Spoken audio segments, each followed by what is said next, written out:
We're going to switch off on in the best evaluator I know, Lucas Sweany, who I was supposed to be with at the Shrine Bowl today in Dallas, but weather conditions canceled the flight. We're doing this over stream here, but a lot of great work happening at the Shrine Bowl and later this week at the Senior Bowl, and we'll obviously be discussing that later on and how guys have performed, including the Pavia measurement at 5'9". But Lucas, how are you doing today, man? I'm doing good, man. I'm really sad that we weren't able to get together and go to the Shrine Bowl. I mean, I wasn't even able to go because the roads are so icy down here in Dallas. So really unfortunate. I was looking forward to it. It would have been my first time. I know your first time as well going to the Shrine Bowl. So, maybe we'll be able to make it happen next year. But yeah, I've been in my full swing of getting my reports done. Almost have put together like my full big board now. I've basically just done position rankings. So I'm excited. I haven't done any mock drafts, so it should be interesting to see how this goes. I just want to get your input here. Are we doing like a what we would do mock here, or is this like what we think is going to happen? I mean, it's really early to do what we think is going to happen. So I feel like I think we should do what we think we should do. And I'm going to shake up the board immediately. At one. Oh my goodness. So I mean, really, I'm gonna shake it up immediately. I'm not gonna have the Raiders pick at Mendoza. Will they pick Mendoza? Probably. Should they pick Mendoza? No, they should not. Okay. And I'm pretty firm on my stance there, and we'll go into it. But since we're gonna have a lot of Niners fans watching this stream, I want you to save your thoughts about Brock Purdy till the end of the stream, so they don't hate you and turn it off. But I won't. Yeah, I don't like to. I don't know. I just feel like I don't need to be spewing hate about Brock Purdy. Love Grant Cohn would love you, dude. You got to hop on Grant's stream with me sometime. Yeah, because you're a ball knower. I mean, I like Brock Purdy, but I mean, the stats are the stats, and Jimmy Garoppolo 2022 before he got hurt with Christian McCaffrey, George Kittle, Deebo Samuel, same statistics as MVP Brock Purdy in 2023. FYI, just saying. And I'm not saying Brock's not a better quarterback than Jimmy. He obviously is, but the system definitely makes him look way better than he is. But CMC is him. CMC, well, not anymore. As a receiver, as a poor guy. I mean, that was his final all-time year. As like a mismatch player, he's him. He unfortunately didn't have the if John Lynch was smart, and we'll do this draft in a second. If John Lynch was smart, which he isn't, he would go sign Breece Hall as a 3-down back and have McCaffrey just kind of play the out of the backfield gadget role, and every once in a while run through the tackles and be used as a running back. But if they used a 2-man system between Breece Hall and Christian McCaffrey, I mean, it would be nasty. Yeah, that'd be gross. I'm just telling you right now, because B-Rob fucking sucks, dude. Like, I'm sick and tired of everyone like, oh, let's bring B-Rob back. Like, B-Rob is not good, dude. He's just not. He's not a good. He literally was only famous because he got shot. Like, that's why he got hyped up. I'm not kidding. I mean, that's just like he's kind of like Ricky, honestly, and I love Ricky, but like Ricky was kind of more hyped after he got shot. And I hope he's healthier. But we'll be doing this 2-round mock right now. Again, Lucas Sweany, one of the best evaluators I know. We'll kind of switch off what we think should happen, and we're going to be doing a bunch of mock draft content. So let's begin. Start the draft with the Raiders here at 1-1. I'm going to do something crazy here. You're going to make a trade. I am going to make a trade. That's why Mendoza is not the pick. Okay. I was select player, Lamar Jackson. First overall pick, 2027 first, 2027 second, and a 2027 fifth. And let's throw in the 6th round pick in 27 for the. And we're going to force this trade. Forced. So Lamar Jackson's a Raider in this scenario. I don't think the Raiders are smart enough to pull this off.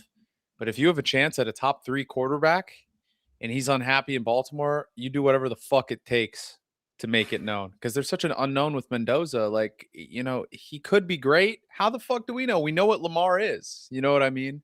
And that's kind of where I think why the Ravens should do it, because he's obviously unhappy in Baltimore. They're unhappy with him. I mean, you can look at all the Baltimore Sun reporters that have been following the beat for years there.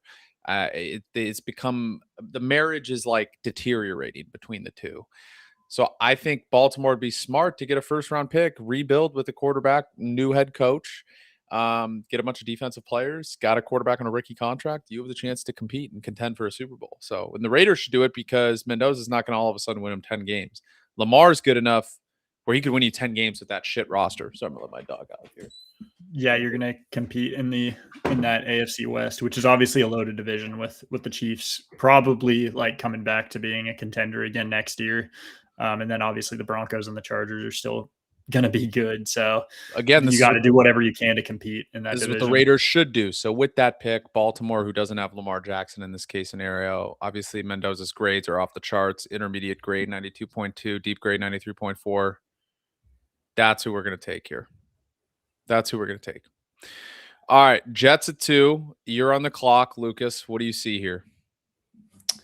Okay, well, the Jets, obviously, they would like a quarterback. That's not going to happen in this year's draft class. And I think that with the class, the way it is this year, there's not a lot of enticing players to trade up for at this point. So I think you're going to have a hard time finding a trade partner who really wants to give up like a lot of assets to move up for this type of pick. So I think you're just going to have to kind of stick and pick. And at this point, I mean, the Jets have Jermaine Johnson and Will McDonald off the edge. I think Johnson is going to be a free agent. I don't think he got extended. Let me just check that contract real quick because I want to make sure that I'm not replacing him. Nope, he got extended. Never mind. So he signed an extension. Will McDonald is coming up on a free agent year. The Jets are kind of in a tough position here where, the top 3 players on the board probably are all edge guys with Reese, Bain, and Bailey. And they don't have a major need at that position. I mean, Will McDonald had a lot of sacks as a rookie. He hasn't been great the last 2 years. But I think that I'm going to go Bain here. We're going to see how that arm length measurement affects his draft stock going forward. But at this point, I think he's the best player on the board. He's the best player in the class, if not Jeremiah Love. And with Ruben Bain, you're going to get a guy who can be, really good on those early downs off the edge. And then, on third down, if you want to move him inside with his short arm length, you can do that and get him and McDonald and Johnson on the field and just kind of pin your ears back and get after the quarterback. I think you're going to have 3 quality pass rushers in this instance. And I think this is probably just the way the Jets have to go with this pick. And I also think he's just a football player. I don't give a shit about the measurements. Yeah. I get like Xavier Worthy I don't care about the combine. He ran a 4.21. He can't run routes and he can't catch. Yeah, he can beat man coverage on vertical threats, but he's not a good receiver. You know what I mean? He's just fast. Like people get like Shamar Stewart off the charts last year. Horrible rookie season. Now, part of that was you sat out, so we don't really know. Like obviously, jury's still out. He could play great next year. We don't really know. But I'm tired of these combine warriors. Sometimes it works with Nick Emenworry, but a lot of times they're just Shamar Stewarts. I'd rather have the guy who has college tape and college production. Yeah, both of my shots on those projectable edge rushers last year didn't look great with Shamar Stewart and Landon Jackson. They both absolutely killed the combine. I mean, looked amazing and didn't have great college production. So I think maybe in the future I'll downgrade a little bit of my athleticism eval and kind of worry a little more about the production. But size is big, and Ruben Bain has that. He's big. He's, I think 6'2", 270 basically is what he's listed at. Maybe he might be like near 6'3". So he's going to be that kind of tweener body type where you could play him inside, you could play him outside, depending on what weight he wants to play at. But he's, as you said, he's just a dominant football player. I think super high motor. I think another thing is his run defense grade on PFF is great. So if you want to play him in the first few downs at D tackle, you can do that as well. You know what I mean? On running downs, like first down, he can play DT. and he can do a good job stopping the run, or you can play him at edge rusher there.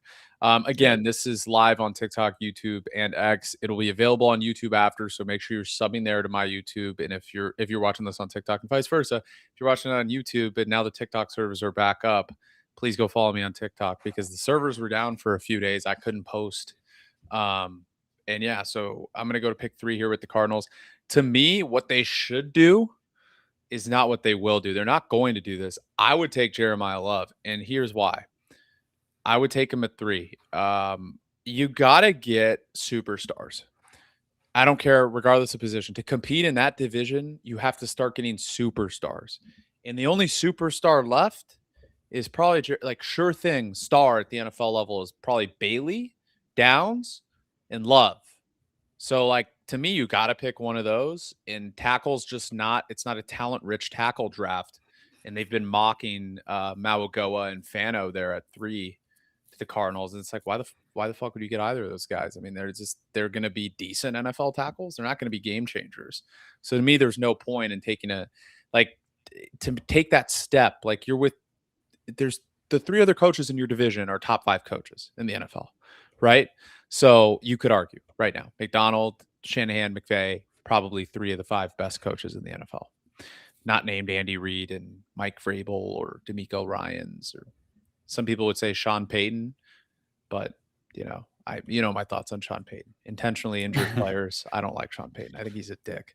That's just my thoughts on it. No, I know he's Colin Howard's best friend, but I just don't. I mean, great coach. Doesn't seem like a great guy though. He claims he didn't know much about it though. Yeah, right. I know you're a fan of the Saints, so you knew those pretty well. I have a history of, being a Saints fan, obviously with Drew Brees. But I was never a huge Sean Payton guy. The Bounty Gate, I was young. I was pretty young when that happened. All I really remember, I don't really remember being super connected with exactly what was going on.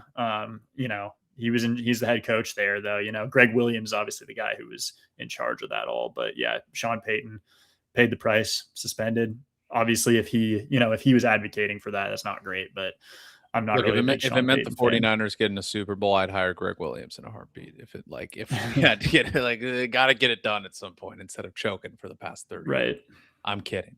I don't want to intentionally injure players. So yeah, I would go Jeremiah Love. They have a need at running back. To me, it's very simple. I think they aced their first 2 picks last year with Walter Nolan and Will Johnson. I know Walter Nolan and Will both dealt with injuries, and that was kind of in their scouting report. Great players, Pro Bowl talent. Well, I guess what is Pro Bowl talent anymore? Shador is a Pro Bowler. All pro talent, we should start saying, because the Pro Bowl is a fucking joke. They've got a pretty good young roster, man. They do have pieces, and I think I think everybody there was kind of just fed up with Gannon with the way they were. You don't like Gannon? I think Gannon's a good coach. I think he's a good coordinator. Yes, I just don't think that I don't think the players really wanted to play for him. Yeah. I think he just lost the locker room. Kind of is my thought process. He was, when he slapped the opposing player or whatever on the sideline, that was kind of like, okay, he's gonna get fired. Oh yeah, he was like berating somebody. I forget who that was. I think it was Rondale Moore. Oh, it was DeMercado. I think it was DeMercado. Yeah, it was It was the fumble. I mean, that was bad. That was the loss to the Titans. They didn't lost that game. That was the one where DeMercado dropped the ball at the 1 yard line, right? And started celebrating. That was bad, but like he just kind of seemed like he was a rah guy, but didn't really know much about fielding a team out there. Yeah, still better than Aaron Glenn. I'd rather have Jonathan Gannon as my head coach than Aaron Glenn. I can't believe Aaron Glenn is employed, by the way. Aaron Glenn's game management was quite bad as a rookie head coach. Game management. I mean, he was a defensive player, and his team couldn't even get a freaking pick all year. He shouldn't be employed right now. I mean, it's ridiculous. I mean, look, the fact of the matter is, it doesn't matter how nice of a person you are. This is a results-based industry and a results-based business. If you're not making money, if you're not winning games and making the team money, Shador would not be on the Browns roster if he wasn't Shador Sanders, if it wasn't his last name. Like with the season he had, he'd be cut immediately. But because he can sell tickets, he's gonna stay on the roster, right? for me, it's like Aaron Glenn. I get it. Like, first of all, why it's only the Jets would hire a defensive coordinator that gave up 45 points in their final game as a DC. I don't care how many players are injured. That's a separate conversation. But yeah, I think Gannon's a better coach than him, so I don't think he would be the worst coach in the league. But I think it was time to move on, but no one wants that job now, so I might have just kept Gannon. Rightfully so. No one wants that job because you have 3 really good organizations in that division that Tough, have, yeah, tough division to play in, obviously, and they don't have a that's like quarterback. that's So like accepting the Raiders job. And you're like, "Okay, I'm going up against Harbaugh, Peyton, and Reed." Like, screw yeah. me. The 3 top 10 coaches and 3 good quarterbacks. I mean, if you consider Nick's a good quarterback. So, all right, your turn here at 4. We'll try and speed it up a little bit because I know we're going 2 rounds. We're already 15 minutes in. So I'll All right. stop talking as much about these prospects.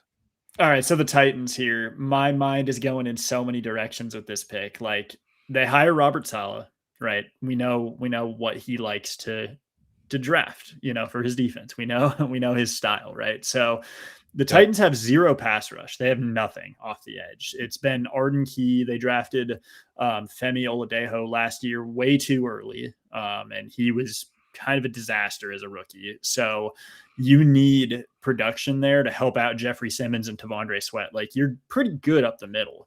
The problem is Robert Saleh likes his big DNs. He likes his guys that are 6'5", 265, that can power rush and play early downs, be stout run defenders. That's not Arvell Reese. That's not David Bailey.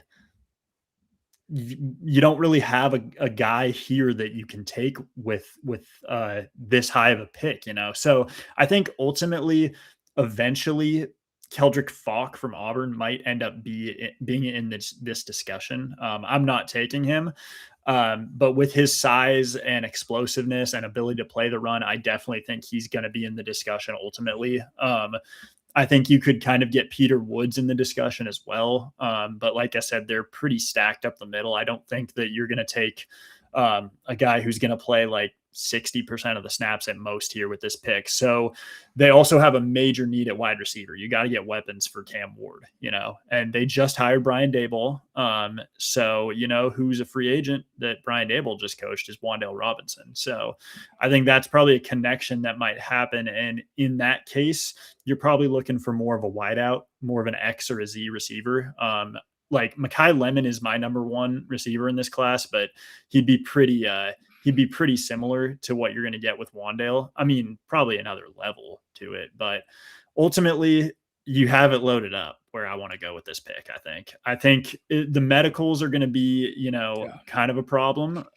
But we're going to go at this like, he's all clear and he's going to be good. And we're going to go Jordan Tyson. I think that he's going to be the number 1 receiver for Cam Ward. He's very good separator, very good at just getting open and being a reliable wide receiver. Great hands, just a good wide receiver, and I think that he's going to give you a little more of that number 1 get open type of receiver play that you need than Carnell Tate's going to be able to give you. By the way, I think Carnell Tate is by far the most overrated player in this draft. Like, this is a weak draft to begin with, but there's nothing that stands out to me about him other than he's 6'3" and has a decent enough contested catch and vertical threat kind of thing about him. But his separation numbers aren't going to be great, I don't think. I don't think he's particularly fast. I don't think he's going to, you know what I mean? Like, he kind of just, to me, he feels a lot like, and I mean this with all due respect, he kind of feels to me like, you remember Kelvin Benjamin? Oh, wow. I'm not sure he's that slow. I mean, Kelvin Benjamin was good as a rookie, but yeah, like there's people out there who think Carnell Tate is going to fly. I think he's probably going to be like a mid 4.4s, like probably Rome Odunze type of. They think he's going to fly. Well, Rome is a good comp, actually. I think Rome is a way better contested catch rate and vertical threat. Yeah, I would prefer Odunze, I think, but I think that's kind of what you're going to get athleticism wise with Tate. But what I meant Tate by like is skinnier too. Yeah, so, like the vertical threat part of it. And like I was thinking, like watching him play, it's like a faster Kelvin Benjamin, like big guy, good contested catch rate guy, good. He's gonna be a touchdown machine. Like there's no doubt about that. Like I think he's gonna get a lot of touchdowns, a lot of big plays. Alec Pierce is another guy plays a lot like. I don't think he has the hands Alec Pierce does, though, like, or the route running ability. But what I mean by that is like 6'3", 225, like he can go out and get. I just think he's a bit overrated. Like, I'm shocked people are considered, like, if someone takes him over Mekhi Lemon and Jordan Tyson, they deserve to be fired. There's a lot of people out there who kind of think that he's basically Nico Collins. I don't think he's quite that good at getting open and separating. And I'm not sure he plays quite as physical as Collins, but I think he's going to be good. But again, like I like Lemon and Tyson a little better. I kind of need to move more towards that smaller, like shifty, powerful still, but like shifty or wide receiver, because that's kind of where the NFL is going, rather than these 6'3", 200-pound receivers that run fast. You want to hear a hotter take? I don't even think he's a top 3 receiver in the draft. Okay. I don't think he's top Boston. 4. You like Boston more? I think Boston's better. He's just a better version of Cardinal Tate. Like, to me, people, it's the Ohio State bias in the pedigree that they have that people are kind of overthinking this. Similar to what they did with the Igbuka. Like, I didn't think Igbuka was as good of a prospect as a lot of people thought he was going to be. Yeah. And he came out the gate and he looked really good, but he struggled immensely in the second half of the season. And I just think that's kind of who he's going to be. Like, he drops a lot of passes, good route runner, great if utilized from the slot, but when he has to be a clear wide receiver 1, it's going to be very hard for him to produce. Tate's a little different because he's not a slot guy, right, as much. So I don't know. I mean, I think he can be fine. I mean, BTJ is probably a good comp, but I think BTJ is faster and like better. Yeah, like, he has that's a pretty similar comp, I would say. I would say Tate probably plays a little bigger though, more aggressive, like a little more sure-handed than BTJ. He's not going to be a bad player. I there's always a player that scouts are like have a hard on for that. I'm just like, I don't see it, and I tend to be right about, like, I mean, you tend to be right about that as well. Like, there's guys that are just not as good prospects as other people, like Igbuka last year. Golden last year. I mean, Golden was a clear bust. Like, he was going to be a wide that play he made too. in the playoff game was crazy, though. That play was insane. Who cares? But he's a wide receiver too. I like him. I liked him as a round 2 guy. I would have drafted him in round 2, Matthew Golden. He has speed. He's good with the ball in his hands. I think he improved a lot with his yak ability on that play from what I saw, because he wasn't doing that shit in college with yards after catch. He was more kind of throw the ball 50 yards downfield and like he'll catch it. You know what I mean? All right, we'll go here. We'll stop talking about Cardinal Tate and him being too high. This to me is like this is the easiest pick in the draft here. I don't think it's particularly close. Jim Harbaugh had Kyle Hamilton in Baltimore. I think he wants to run a similar defense and similar personnel. I think they're ultimately going to go Caleb Downs. I know they have a need at tackle. I know they have a need at receiver. You can't draft Jordan Tyson there. So I'm glad he's off the board, because MetLife and Jordan Tyson is kind of like, atomic bomb, coughing baby type of whatever, like the meme. It's like, come on, it's like they don't go together. Right. So, I mean, Jordan Tyson would get injured immediately at MetLife Stadium. So, again, I would go. I think it's pretty simple there. We might end up just doing 1 round here instead of 2, or we might speed through the second round. Like, we won't even say. Yeah, we'll just like. Yeah. But yeah, I think Downs to the Giants is going to be more clear. I also think Downs could go as high as 2. I'm not kidding. Like, I think he could go where the Jets pick, considering they don't have any like DBs that are good. Yeah, it's just positional value. That's what your organization values, I would say, or whether you want to go just like BPA. I mean, Downs, like, there's a discussion whether he's BPA or not. What he could be a better player than what Bain, Reese, or Bailey is. Whoever your pick is there as an edge. But typically, obviously, the edges are the guys that are getting paid. Top of the market. Parsons is getting like 47 mil a year. And the top of the market safety is making like 25 probably. So it's like a lot easier to find value at safety, or, whatever Downs is going to play, whether that's nickel, box safety, But yeah, that's the argument here. What are your thoughts on Chris Bell and Dylan Dineman? I think Chris Bell would have been the pick for the 49ers at 27 had he not torn his ACL. I don't think they are going to go with an injured player, considering the whole team is already injured. Dylan Thieneman, people love him. I think he's going to be very good, but I wouldn't take him round 1. Like, I think he's a round 2 guy. I mean, that's just my evaluation. Like, there were some times he was getting freaking cooked in coverage at Oregon that I saw, like against opposing wide receivers. Like when he had to drop into coverage, he was getting cooked. I think he's very good at getting to the ball, though. I think he can be. I wouldn't say he's not Cooper DeJean, but he's not that bad either. Like he'll be a solid NFL player. Both of them will. Chris Bell too. I mean, Chris Bell's great. I think Chris Bell would have been the highest riser in this draft if he didn't tear his ACL. I really wanted to know what he was going to run. I would have loved to see. Well, he's not going to run. Yeah, that's not going to happen. I'm sure he's faster than Debo. So they play very similarly. So the college Debo and Chris Bell. So yeah, but who would you pick here at the Browns at 4? All right, so the Browns are at 6. I think that I'm going to take Mekhi Lemon here. Oh wow! Get yourself a number 1 wide receiver for whoever the quarterback ends up being. I mean, we don't even know who the head coach is going to be at this point. I feel bad for Mekhi Lemon if that's the case.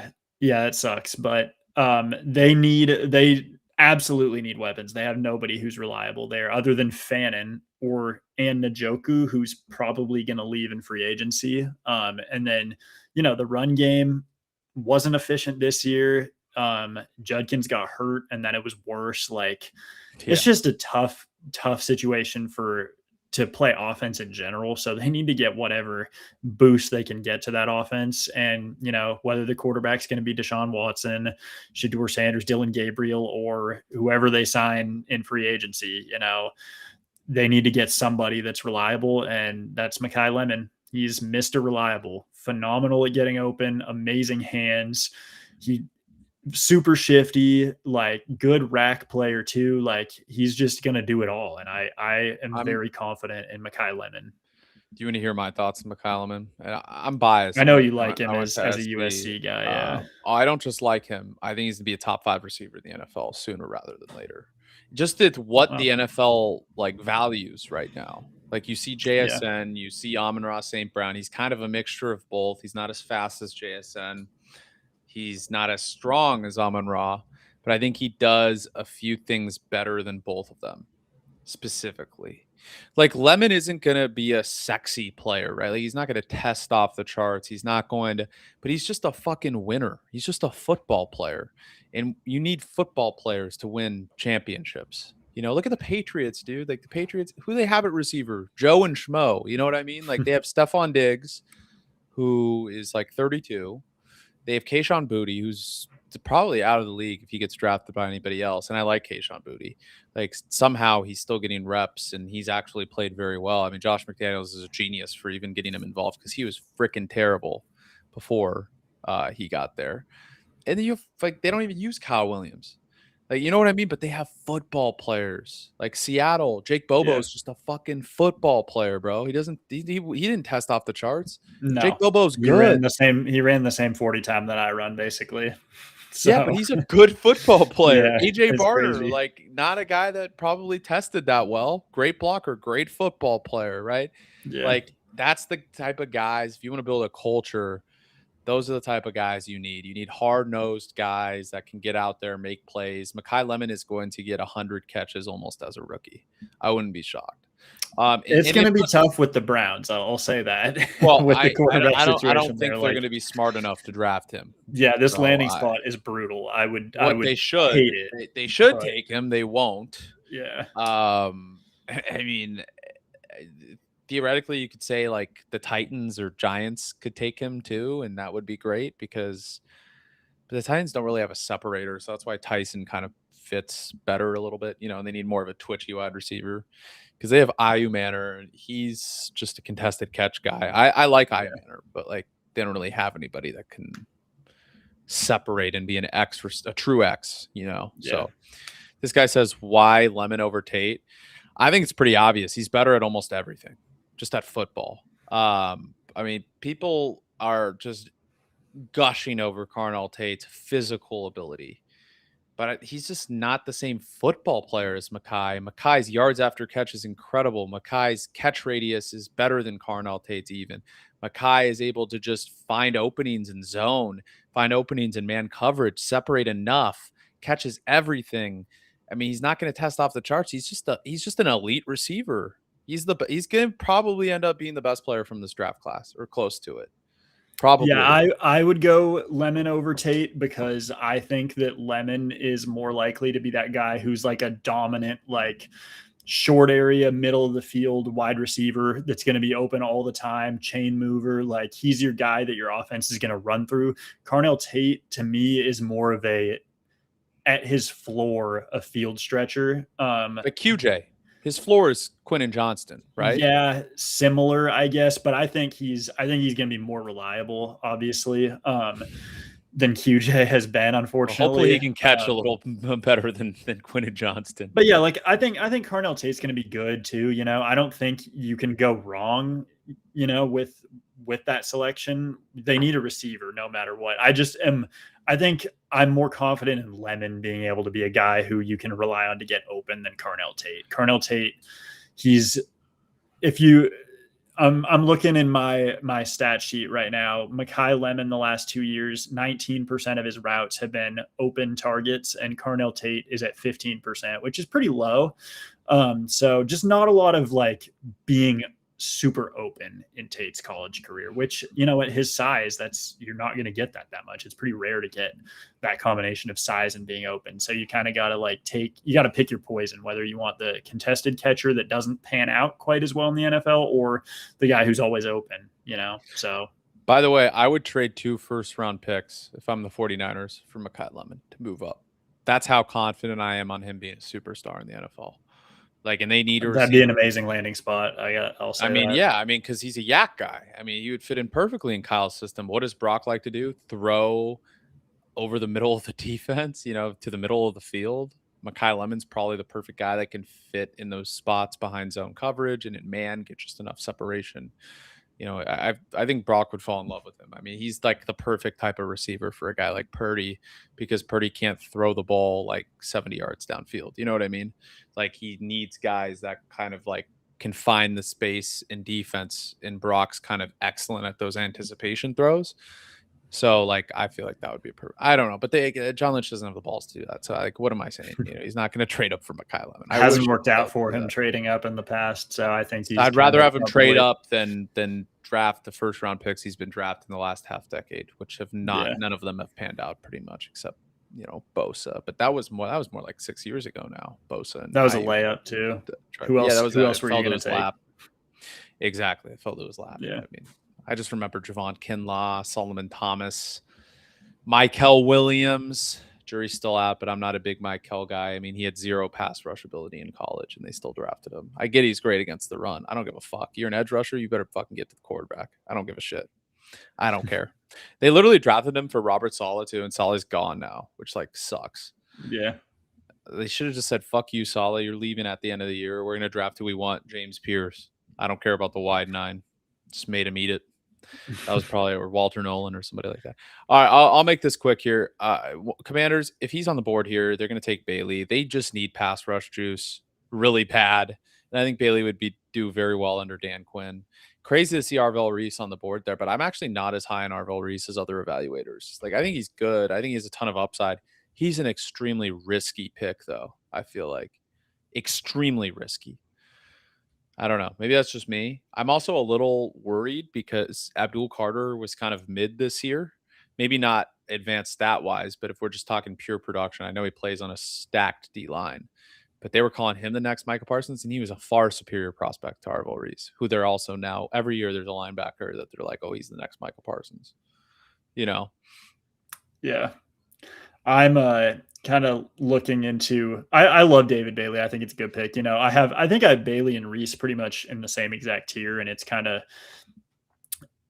like dealer's choice, I guess, with who you're going to pick there. You're going to take your guy who early downs maybe not the best run defender with David Bailey, or you're going to take a guy who early downs you can move back and play off ball linebacker with Arvell Reese. So it's kind of just like the type of player that you want in that situation. I think both of them are obviously just going to be primarily elite third down players or passing down players when they're getting after the passer. Like David Bailey's amazing at that. And Arvell Reese has the ability to be great at that too. I mean, he's got crazy explosiveness, elite speed for the position and the size. So it's gonna be interesting to see how he's used. But yeah, with the Saints now, the Saints could use an edge rusher.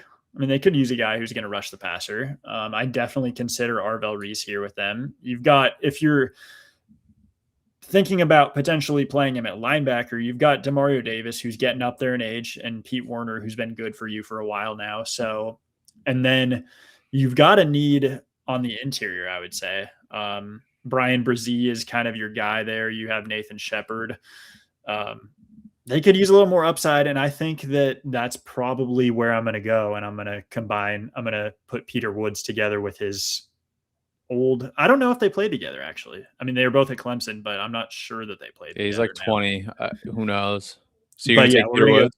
We're going to go Peter Woods. I thought you didn't even have a first-round grade on Peter Woods. No, I do. I have a first-round grade on him, but it's just not like a top 10 type of grade that a lot of people have on him. He's just a big dude. Yeah, I have him mid to late first. He had a down year. But, if he goes crazy at the combine, I could make a mistake and be a lot higher on him. But yeah, right now I kind of have him in the same tier as Kristen Miller. So, but yeah, I think Woods would be a good pick. I think reuniting him and Brzee. I think they did play together. I think Woods was a true freshman probably when Brzee was in his last year. So, well, I think this Kansas City pick, this is going to be easy. I think they're going to take Reese if he falls to them at 9. I mean, I think they would go best player available. They obviously have a need on their D line, not really at linebacker, but Chanel's a free agent, isn't he? So, like, I guess theoretically, they could have a need there. They have needs everywhere. I mean, they would love Jeremiah Love probably. They would love Mansour Delane or Jermod McCoy, but if someone like Arvell Reese falls to them, or Jordan Tyson or Mekhi Lemon, I think they'd go one. Mekhi Lemon would be the perfect chief because I think Rashee Rice is probably going to be in jail or like suspended, right? So, I mean, it sounds horrible, but like, yeah, I mean, does he play another snap in the NFL? Like, I don't know. Like, he seems to always be getting into trouble. So, I mean, I just don't think Tate is the type of guy they need. They have Xavier Worthy who can, take the brakes off the defense, get open downfield. They need a yak guy like Rice if Rice is going to be out. So I think they would take Mekhi if he was there. But in this case, I mean, Arvell falls to 9. You're going to take for Spags. You're going to take the best defensive player there, and that happens to be him at that point. I could see Falk. I could see them considering Falk. He kind of fits. I think like alongside that line, the upside of the player they want. Whereas Reese is more kind of like, okay, he's great against the run. There's a lot of pass rush upside. He's more of like a clear, like he's going to be good, but like how good? Whereas Falk is like the Michael Williams of this draft, right? Like he can be incredible or he could be fucking terrible. You know what I mean? He's just a big dude. He's going to be a very good run defender. Yeah, but you don't know what just you're like Michael. Just like Michael. Yeah. Michael's, I think, one of the better edge rusher run defenders in the league since he entered the NFL. I know he got hurt, but like he was great. I mean, he helped them tremendously. He just can't rush the passer. I think you're gonna have similar things with Falk. I think he's a little bit twitchier than Michael, but like they're similar players. He's listed quite a bit bigger too. He's listed at like 280 or 285, I think. So I don't think Michael 260. Yeah, he's like 260, 265. I don't think Falk is gonna. Yeah, I think he's listed 6'6", 285. He probably won't be that big for the combine. He'll probably measure in like 6'5.5" and like 262 because he's gonna want to run well. So he's probably gonna shed a little bit of weight to try to. Unless he wants to be a DT, he could be a DT. No, you don't want to do that. That's losing money. You get paid way more to play on the edge. So I think he's probably gonna shed some weight, try to jump out of the gym and run well at the combine and be the Shamar Stewart of this year, and we'll see how that goes for him. Who do you got here at 10? Okay. This is the board. Right. So the Bengals now, obviously your defense is, you got to spend this pick on your defense again. They did it last year and it didn't pan out for them because they were incompetent as an organization with getting Shamar Stewart signed. So they're obviously hoping that he can bounce back, but they did get kind of an encouraging sign in play from Myles Murphy this year off the edge, which was a similar player to Shamar Stewart, where he was a like high athleticism, high upside guy coming out of Clemson, with not a lot of pass rush chops in college. And they finally got some improvement out of him this year in year 3. So I think that, I don't know what they're going to do with Hendrickson, but they're not going to re-sign Hendrickson. They don't have the money. Yeah, you've got him there for now. I don't know if they're going to have him back, but you got Murphy coming back for year 4. You got Shamar Stewart and you got Osai, who's been okay. So I think they're probably not going to, swing for more upside off the edge with Falk. I think that, and I'm not super high on Styles either. I do want to see what he looks like at the combine. But I'm not super high. I'm not sold on him being like a high first round guy right now. So I think you're probably looking at corner with this pick, and McCoy and Delane are so even to me. You got McCoy's coming off the ACL is a problem. McCoy had an amazing sophomore year. He was just so clearly the number 1 corner in the nation. As a sophomore, he was insane. But then, torn ACL, no junior year. The only problem I have with McCoy is he has a lot of penalties. I think he had like 5 or 6 penalties last year. And Mansour Delane, he's got a lot higher floor, I think, than McCoy. He's a little less grabby. And you're not sacrificing much, I don't think. So I think I'm going to go Delane here, because I think it's just safer. And I think the Bengals need to make safer picks at this point. Yeah, I like that. I think this one gets complicated with the Hafley hire. If they had kept McDaniel, I would have said Carnell Tate's easily the pick here. But the Dolphins have one of the worst rosters in the league, just top to bottom. I think they're going to go upside. I think they're going to go Jermod McCoy here if this is how the board plays out. I mean, Hafley knows that he didn't have good corners in Green Bay. I don't think he wants to make the same mistake. I think he's going to build that secondary because they have some guys on the line that I think are good enough to compete. Like I think they got some guys. Maybe they can get Christian Wilkins back too. Who knows what he's up to these days? I don't know if they want him in the locker room, but like maybe they can have a thing where they have him just on the field, and then once it's locker room time, he has to go somewhere else. I don't know, maybe, but I kind of like their line enough right now where I would go with McCoy there. The upside is so. I mean, McCoy has the chance to be an elite corner. Delane has the chance to be an incredible corner. I just think McCoy's upside is higher. It's just higher, and I think the Dolphins need to ace their picks. They need to make risky picks because they need upside with that poor of a roster. The Bengals, they have an offense where they can compete every single week. I think they would need something like more of a sure thing. So I think it makes sense. Yeah, I think that's a great pick for the Dolphins. I really don't like this spot here for the Cowboys, I got to say. I am looking at the board right now, and I'm not liking many options with their, the way this roster's set up. So they just hired somebody from the Eagles, I'm pretty sure, to be the new DC. So, I think that's going to be a 4-3 or yeah, that's a 4-3, right? I'm pretty sure that's a 4-3. Yeah. Anyway, you need some pass rush for the Cowboys. I mean, you got Iziraku, who was very good as a rookie. You don't have any other help. I mean, Jadeveon Clowney was your next best guy. He's going to be a free agent. You really don't have anything off the edge. I think you kind of got to take an edge at this pick. I don't think I want to go with Falk though. Hold on. I'm actually going to make sure really quick, because the Eagles might actually be a 3-4 because they've got a lot of those smaller edge rushers with Nolan Smith and Jalen Phillips. You could go Messidor, bro. They are. That's way too high for me on Messidor. I think Why? that Because he's I'm 25? looking. Yeah. Also, I don't give a fuck. He's good. Messidor's a little bigger. I think so. I think this Cowboys defense is officially going to be a 3-4 now. By the way, to me, I've only had one player like linked to the Cowboys at 12 the entire time. And this guy agrees with me. Styles, yeah.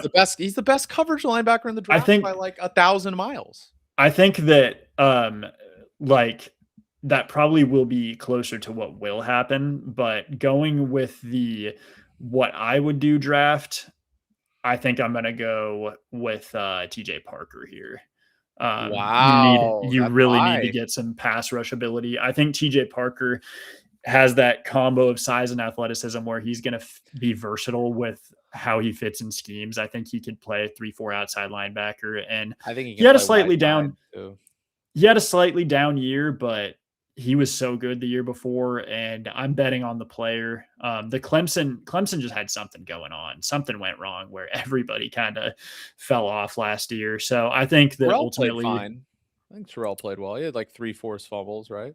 Yeah, but Parker and Woods, like these guys are going to be top 5 picks, and they both dropped significantly. But I still like Parker there. I think that he's a lot more valuable than what Sonny Styles is going to give you. I can't get in on taking a primary linebacker that high, man. I mean, if it's a need, it's a need. But I'm not against it. I wish TJ Parker would fall to 27. I don't think he will though. And I don't think we're smart enough to take him if he did fall to 27. Personally, I don't trust John. I couldn't trust John Lynch to do my laundry right now, bro. Like, to be honest, like I don't know what picks he's made that have been good in the last half decade, but I can't believe he's still employed, dude. To be honest with you, you miss on that many picks. You trade that many picks for Trey Lance. Brock Purdy saved his fucking job. Now he's gonna have to draft. You have a quarterback making 50+ mil. Now you have to draft. How did the Eagles win a Super Bowl with the quarterback making 50+ mil? They aced all their picks because they had Howie Roseman. I just don't think Lynch can do that. We overlooked it because Purdy was on a rookie contract, so they could fuck up on all these picks and not have depth and just pay a bunch of good players and get a bunch of good players. That's a separate conversation.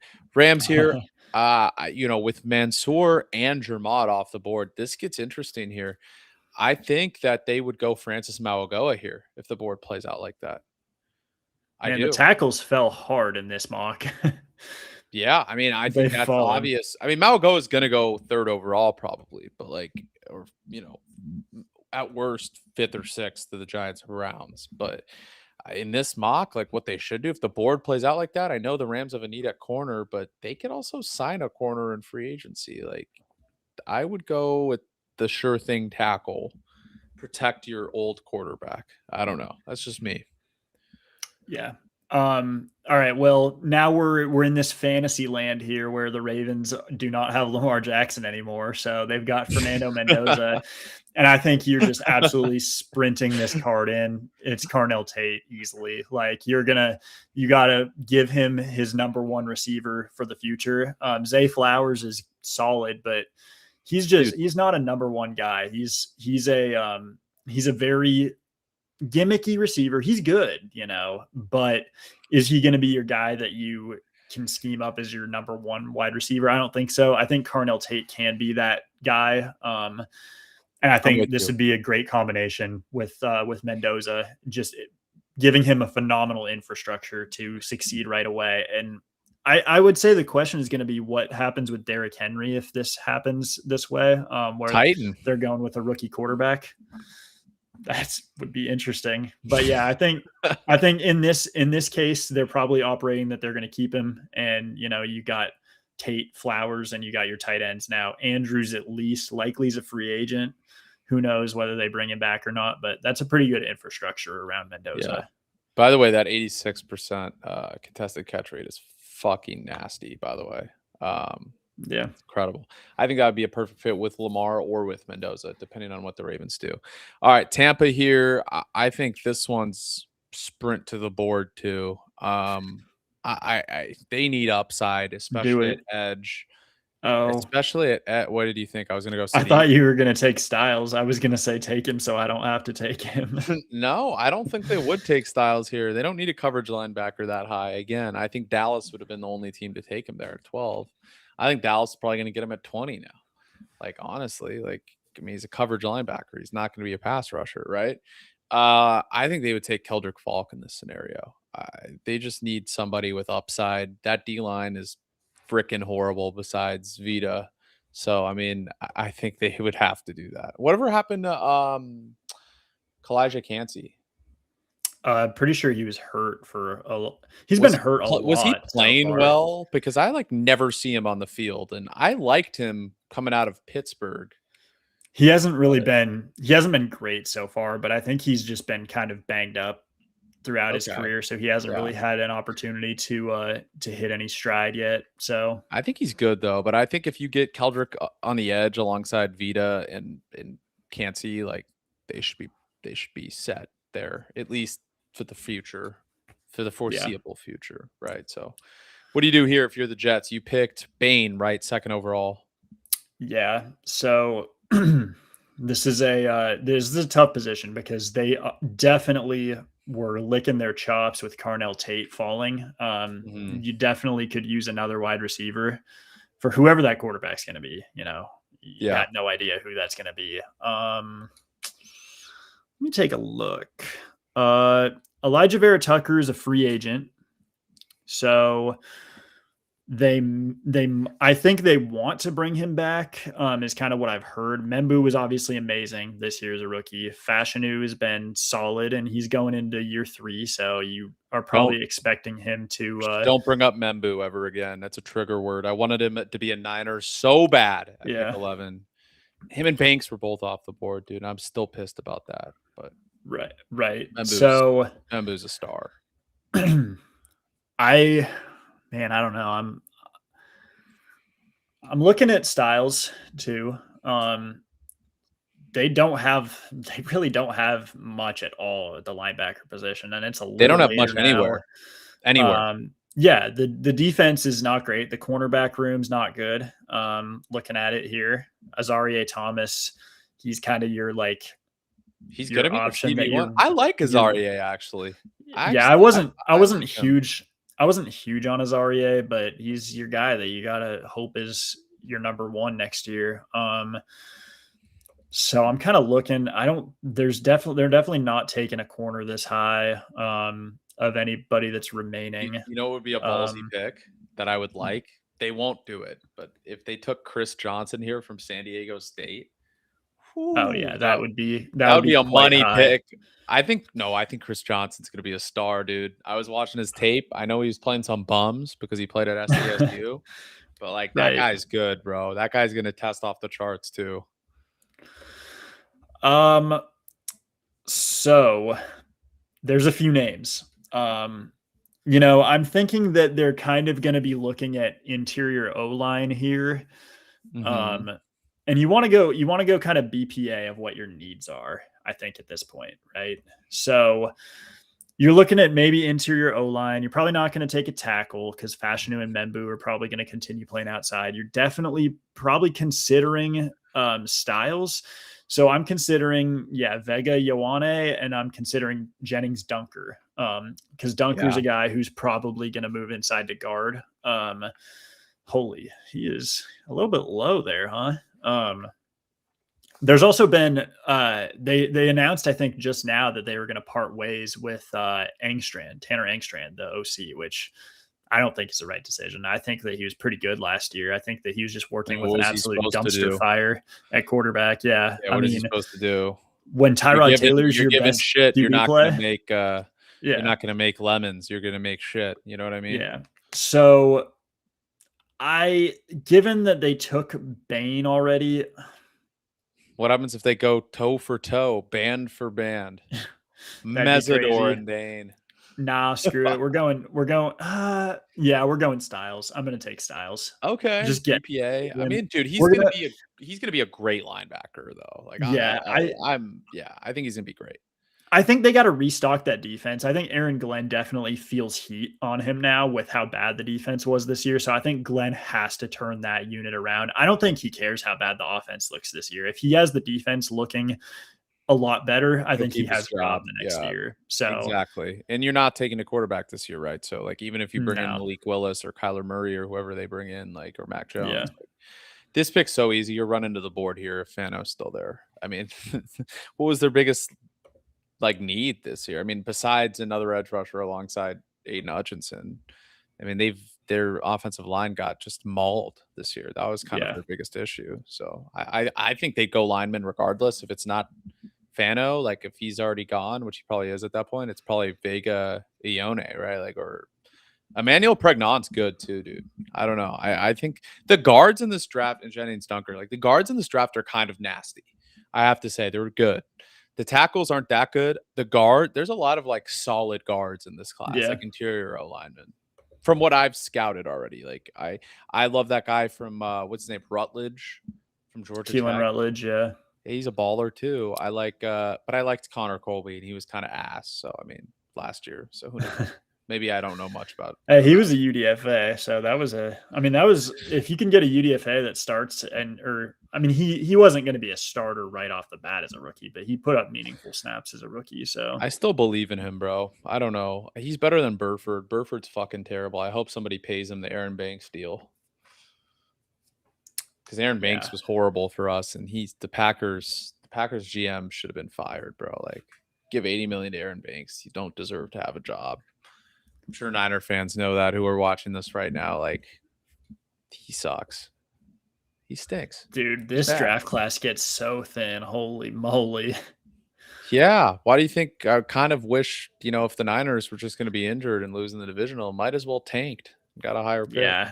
Got McCown. So I mean, they could use interior D line definitely. It sucks kind of that they had to win as many games as they did down the stretch because they really probably would have liked to be in a position to get Jeremiah Love.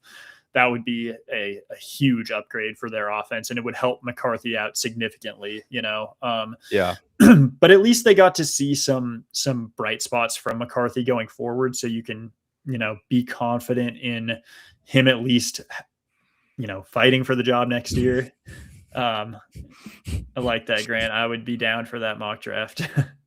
But yeah, the Vikings, any real draft, John Lynch will fuck up for the 49ers. Basically. I think up, he would. I think this pick here for the Vikings, man, I got to wonder what is going to happen with TJ Hawkinson because he looked pretty washed this year. He's getting up there in age. You had Josh Oliver, who's a good like number 2 tight end, who's your inline blocker. I think that Kenyon Sadiq is like one of the last like true impact players you can get here. Like he would probably be my BPA at this point. Are you going to take it? I think I'm going to go with Sadiq. Yeah, because his PFF grades are disgustingly bad though.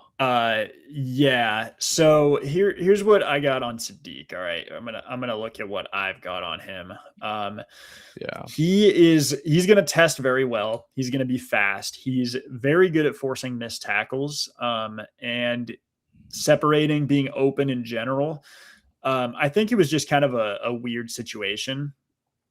I think he's a good player. I think his hands aren't extremely reliable, unfortunately, as you can see by that 10.5% drop rate. His hands are not extremely reliable. He's not Hawkinson. Like, he's a very different player than TJ Hawkinson. I think he's more of like an Evan Ingram type of tight end. You want to take that type of player in round 1? I think that he's one of the last guys here that's going to be dynamic for you, and it's some sort of need. Like, I think he's your best. I think he's basically BPA here at this point. Are we talking Ingram in Jacksonville though, right? We're not talking washed Ingram in Denver, right? Yeah. I'm talking like 4-4 Evan Ingram, I'm not gonna lie, bro. Ingram. I'm not gonna lie. When the former Eagles coach was Peterson was the head coach of the Jaguars, bro, whoever was calling his plays was just a genius at getting Evan Ingram the ball. Like that, when the Jaguars were good, when they beat the Chargers that one year, obviously they're good again now. But a few years ago, dude, Engram was so good that year. I mean, he looked like one of the best tight ends in the league. Hold So, up. I mean, I think that, I would definitely consider an interior O lineman too. Like, I think that's one other. I think Ioane is probably the one other guy that could fight for this spot. But I think this is going to be a player that doesn't really play much in year one if they go IOL, because I think Donovan Jackson, they liked him. Kelly he and was good. Fries, they both just gave significant money to as free agents. Like, they both got like 3 or 4 year deals this last year. So they've got that O line in place. It was just, they were banged up this year. Like, they need depth, but I don't think that you want to spend this pick on a depth player. So I think Sadiq is probably the guy here. Okay. We'll take Sadiq here, and I know we're an hour in, so we'll just steamroll through the rest here because I want to end this relatively soon.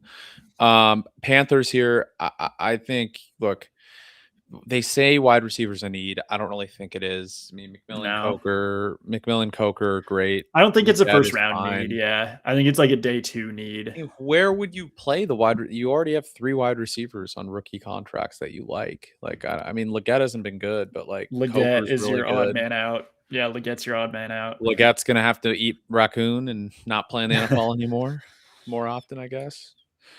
I don't know. I liked Leggett so much coming out of he looked Yeah, like me too. Debo, Me bro. too. He looked like Debo. Like, he looked like a Debo clone, dude. I don't know why he's so bad.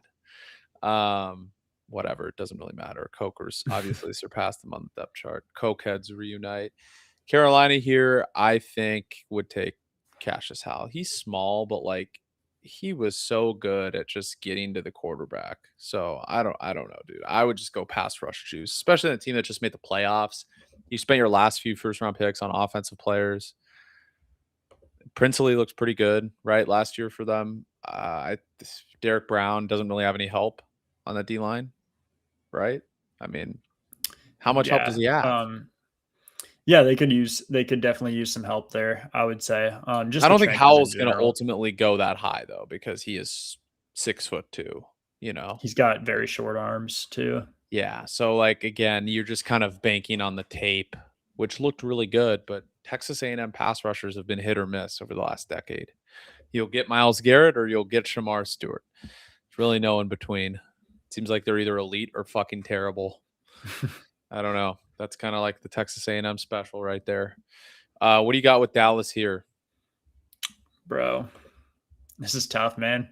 They obviously would have liked Styles to fall. I think that this is the way I still would have gone about it. You can find your linebackers, in the 3rd, 4th round. Like, you can find a starting linebacker there.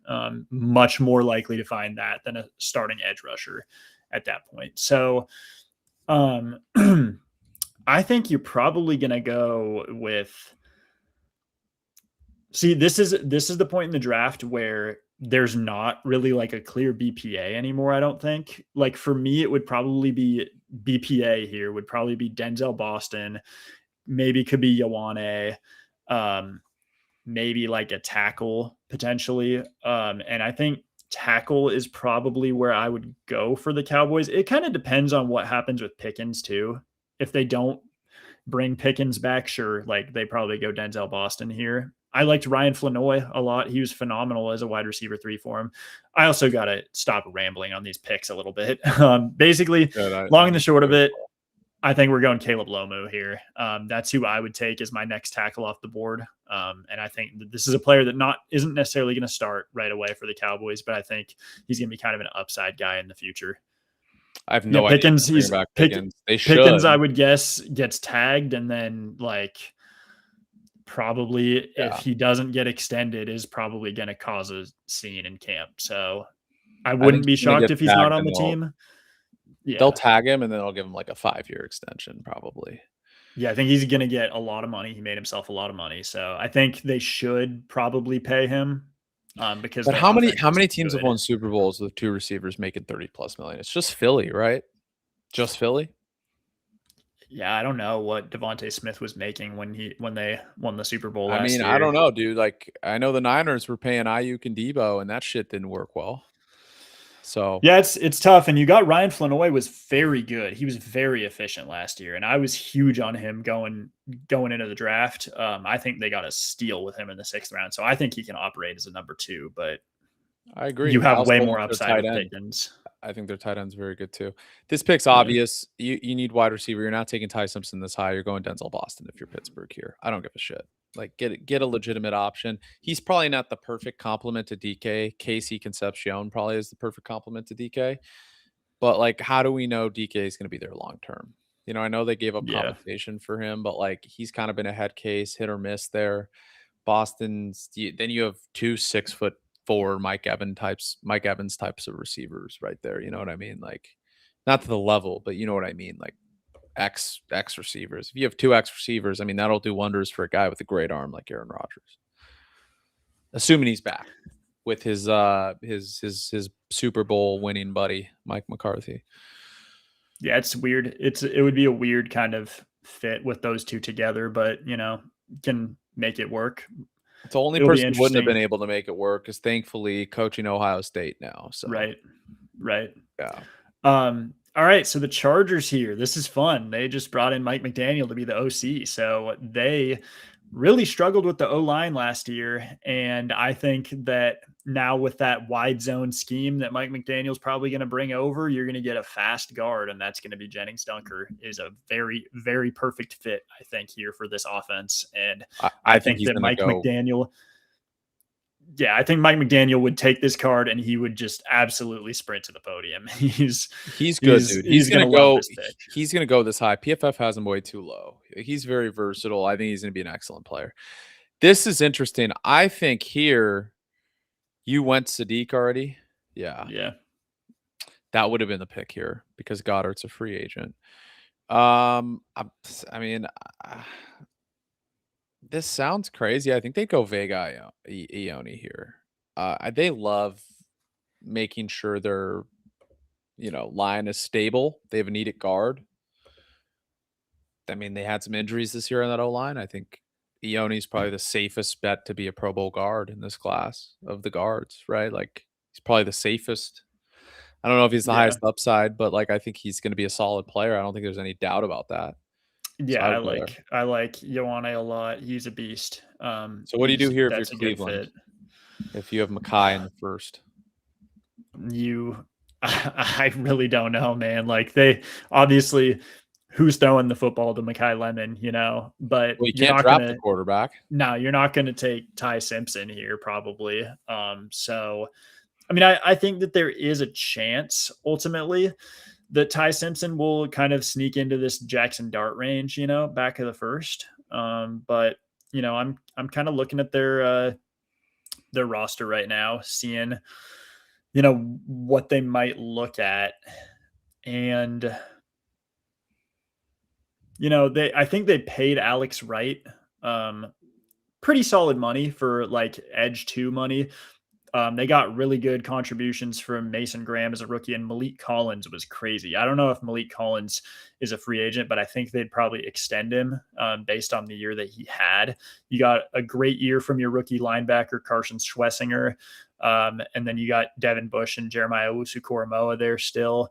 The defense is good, man. It's a good defense. Like they don't need a lot of help on that side of the ball. Man, I gotta take a look and see. I don't know. I think Proctor might be the guy here. I think Proctor makes a lot of sense. Don't they need a no lineman? I mean, their O-line was banged up. Batonio's getting old. Teller's getting older. Like, I think that you probably would look at O-line, and Proctor's one of the top guys left. I would say he has a good chance of sliding inside to guard. This is a hard pick to make because you don't know who the coach is, so Caden Proctor is going to be very scheme dependent. If you have a wide zone type of guy, you're not going to play Caden Proctor at guard. He's 360. You're not going to play him he's just going to be hard to play on the O-line in general at his size and his range. So you're going to probably be running a gap scheme. And Sean McVay really adapted into more of a gap guy this year. So what they've who they've been interviewing, Shielhaas, the guy from the Rams, their like passing game coordinator, I think. So if they end up hiring him, I think that'd be a good fit. We'll go with him. We'll take Proctor because this is kind of a hard pick to make, I think, at this point. So, yeah. And if it's Shielhaas, then you take 2 offensive guys with your first 2 picks. I think it makes a lot of sense. Okay. Here I'm going to go. I think this one's pretty easily Caden McDonald. I think he fits the scheme. They need a D lineman. I think he's better than Caleb Banks on tape. I mean, Banks is upside, but I just don't think he's as good as McDonald right now. McDonald's an elite run defender, and I think Chicago is going to need that on that D line. I think that's going to be important for them. So he's a very good run defender. This sucks for the Bills here. You got to say that. Okay. Got somebody who might be exciting for them here. But I'm kind of just looking at their other needs. They could use an edge as well. Well, could they? I mean, Epinesa, I don't know whether they extended Epinesa or not. I think they did. So I think they're probably not necessarily in the running for an edge here. Man, I think that they just don't do this, but I think that this would probably be the right pick. They need a number 1 receiver for Josh Allen. You need a guy who's got some size to him. Not necessarily like 6'3", like that type of size. I'm talking like, 210, 205 type of size. And for me, that's Omar Cooper. wow. I think he's who I would take here. He's dynamic with the ball, man. He's going to be your guy who's like a great Z or slot receiver where you move him around. He can beat press. He's got the size for it. It'll be interesting to see how fast he really is, but I mean, he's dynamic with the ball. His missed tackles forced, great. He's open a lot, great hands. I think that this would be a very reliable wide receiver for Josh Allen. And I do think he's going to sneak into this range. Like, I think he's going to be a top 50 pick. He's going to be kind of in the like 25 to 40 range, I think. For sure. And I think the Niners, like where Luther Burden went last year. I don't like him as much as I liked Burden, but similar range. I think the Niners would consider Cooper if he fell to them there at 27. I mean, he can play like a versatile Debo type of role, where he can be used in the backfield. He can get the ball and create plays after the catch. Like, it's not as many receivers that can do that in this class. Here's interesting because obviously they're not taking Caleb Banks. There's no chance. Terrell, if they take a corner, John Lynch deserves to be fired on the spot. Their secondary is good. I mean, everyone's hating on Renardo Green, and it's like, dude, if you actually could rush the quarterback and get to the quarterback, Renardo Green would look way better. And it shows you how good Lenore and Stout are because they didn't have a pass rush and they still played great all year, those 2 guys. So I do think they need a coverage safety alongside a hard hitter like Mustafa, but you're not going to take a safety here with this pick. I think it's between edge rusher and receiver in lineman.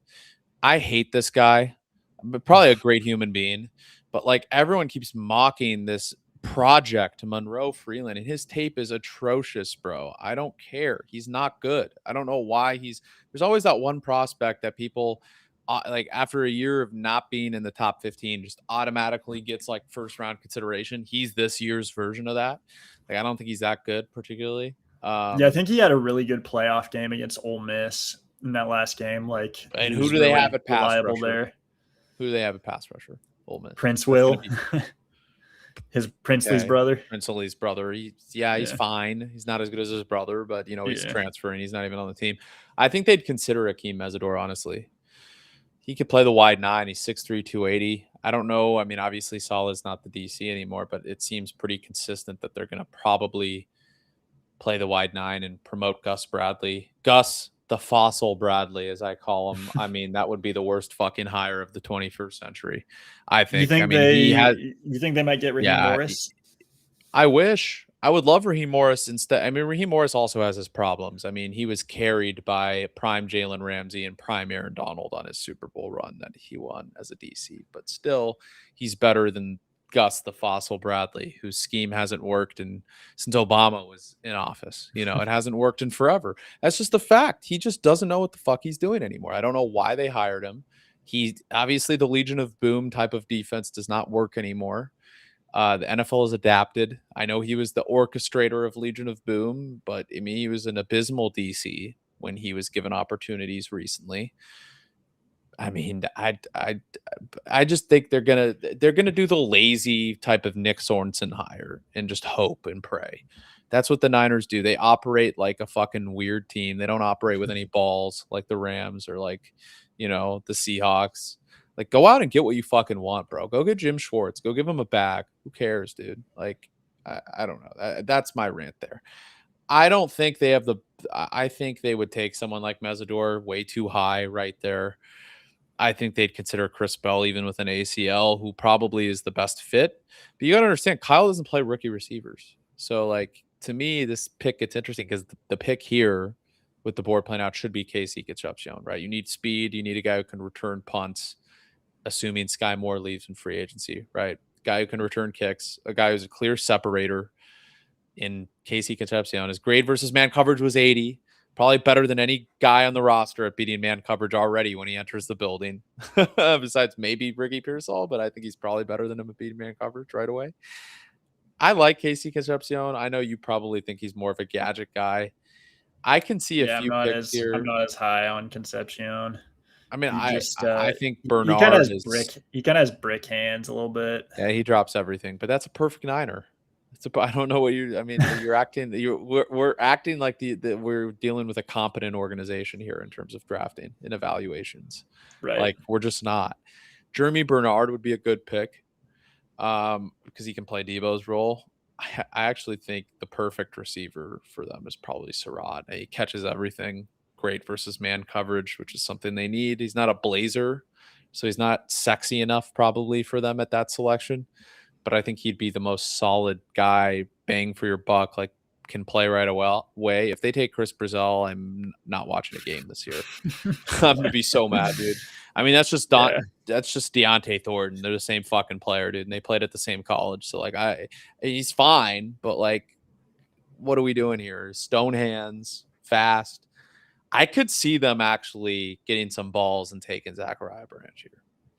He's been steamed up the board recently. He's gonna rise. Sure. He's gonna rise. I would actually fucking love Zachariah Branch here.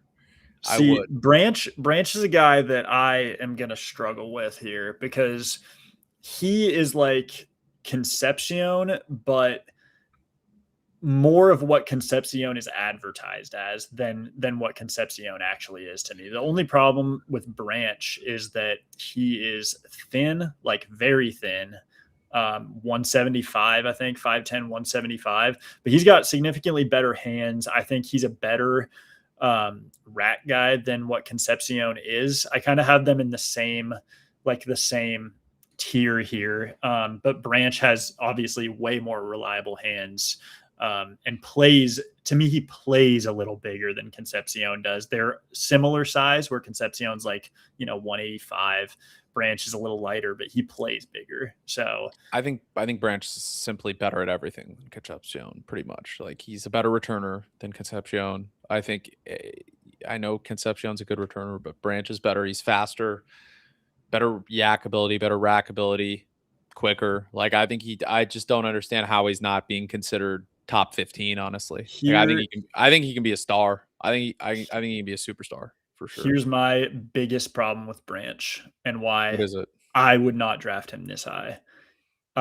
Last 2 years, 33% of his yardage has been on screen passes, and that number is way too high. His ADOT was like 3 yards this year. Like, everything is a screen pass or like 49ers, dude. No, the thing is, like, that's fine and all. The thing with that is, if you are not winning real routes in college, how are you going to win real routes in the NFL? Like, you're just a gadget player. Like, that's my thing. My threshold that I look at is like 20% typically. And that's where like Ibuka was. He was like just a little over 20% last year. And that was why I kind of wasn't super in on him. And I think he showed, down the stretch when he had to be the guy that he couldn't be a guy, he needed the other receivers around him to prop him up and get him open, So I don't like the screen merchants, and that's what Branch is, unfortunately. Okay. I can dig it. This is not a good board for the Niners if this plays out like that.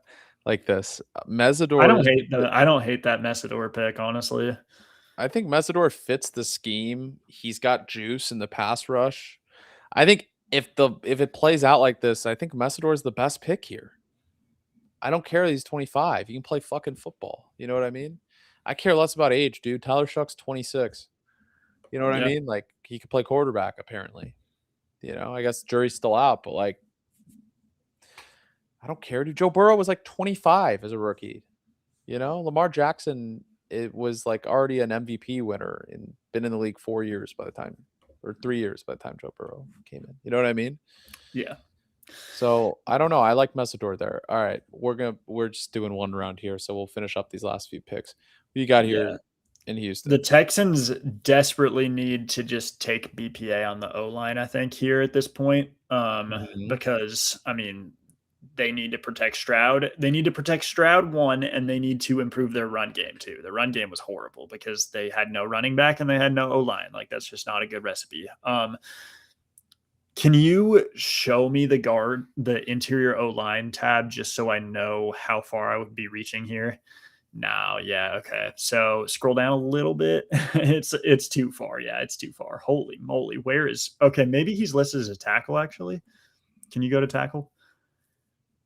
Okay, yeah, Brian Parker. So I'm not going to take him because his draft stock is incredibly low right now. I think Brian Parker is probably a day 2 pick, but I think that it's going to be Caleb Tiernan is who I'm going to go with here. He's going to probably be your tackle. He's probably going to play right tackle going forward. Maybe not start right away. Trent Brown is older though, and he could be out of there potentially. So yeah, I think Tiernan probably would be my guy for them here. I mean, this board works out perfectly for the Rams. I mean, you got a tackle earlier who's sitting right here, Terrell. They need a corner like White on Rice. You know what I mean? Like, they have the worst secondary in the league. I'm convinced. They're fucking terrible. Emmanuel Forbes is malnourished. Like, you know, like I get it. He's long, pause, like whatever. Who cares, dude? Like, he's skinny. He's getting beat all the time. I mean, Withers, whatever. Who's their other corner? They don't have Akello anymore, do they?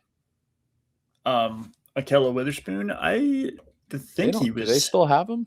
I don't think they still have. Their other corners, whatever his name is. It's Darius Williams. Darius Williams. No, it's not Darius. It's Kobe Durant. Witherspoon is still there. Yeah. They still have Witherspoon. Okay, so I'm not high. Forbes was getting cooked. They were all getting cooked. Quinn Link was getting. Dude, Tom Brady called Quinn Link a corner, bro. By the way, on national TV. Yeah, just because he plays like nickel. I mean, he played nickel before, and then I think he played a lot more safety this year. But nickel corner, like nickel's it's weird. It's weird because it's your third corner, but like they play more like safeties. They play more like safeties and linebackers, so it's weird. Yeah. Like, but they're listed as corners, I guess. I don't know. But anyway, this is wrong, right? Shouldn't the Broncos be picking here? Can you trade this pick to the Broncos? Yeah, I don't know why it hasn't updated. I guess it just hasn't updated, but I would like to do it the way it's supposed to be. So let me see what the Broncos could use here. Well, they could have used Kenyon Sadiq if he fell, but I hate that RB need. Shut up. Harvey's incredible, dude. I don't know why. Yeah, this is going to be a defensive player, pretty likely. Probably CJ Allen. That's why I've had mocked to them for a while. Yeah, which is kind of weird because their defense is really good, obviously. So what do they really need help with on the D-line? They could use an interior guy too, potentially. Definitely not a DB. Let's see. What are we thinking? Riley Moss was getting cooked a lot of the year, though. Yeah, but you got Jade Barron, who's going to develop this. I like Chris Abrams' drain too. I think he'll eventually be a player for them. That sad. That's so nasty, dude. Yeah, the DBs are kind of like my favorite players on the board at this point. Can you show me? Wait, hold on. Who? Oh yeah, can you show me the D line, interior D line, and then linebackers? Like, just put both of them together if you can. Okay. So I'm not that high on CJ Allen. If I have Jake Golday as a higher rated linebacker. I think I'm gonna go Kristen Miller here. I think he's basically my BPA and positional value. And Cool. I think it's good value here at 30 to get Kristen Miller. So yeah, it's just gonna make the D line even scarier. I mean, that pass rush is already insane, and then throwing him in there over Malcolm Roach, John Franklin Myers getting up there in age for sure. Like, yeah, Kristen Miller. I mean, he's a great run defender, but good pass rusher too. So he's just. This pick's easy to me. They need a guard. I like Pregnon. I think he's great. I think they need a plug and play guard. I mean, they might move Will Campbell to guard, and then they would need a tackle because Will Campbell's been getting cooked. But I think they'll stick with him at tackle for another year. They'll bolster that O-line a little further with Pregnon there, which means you have the final pick of this draft. Okay. So the Super Bowl winning Seattle Seahawks here, right? Oh, God, don't tell me that. I think New England's going to win, actually. That's okay. Anyway, I'm just saying that because you have them at 32 here. I don't know who's going to win, but the Seahawks in this world technically won the Super Bowl. What a horrible world that is.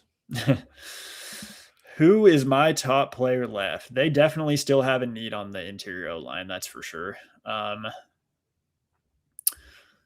you pull that up for me, IOL? See what the consensus board says on them? Connor Lewis. Oh, my goodness. Yeah, it's bad. That's what they get for winning the Super Bowl. Fuck them. No, I mean, like, Jake Slaughter, I have kind of in this range. I was kind of hoping that Logan Zabel playing center, though? Or they moved him to guard?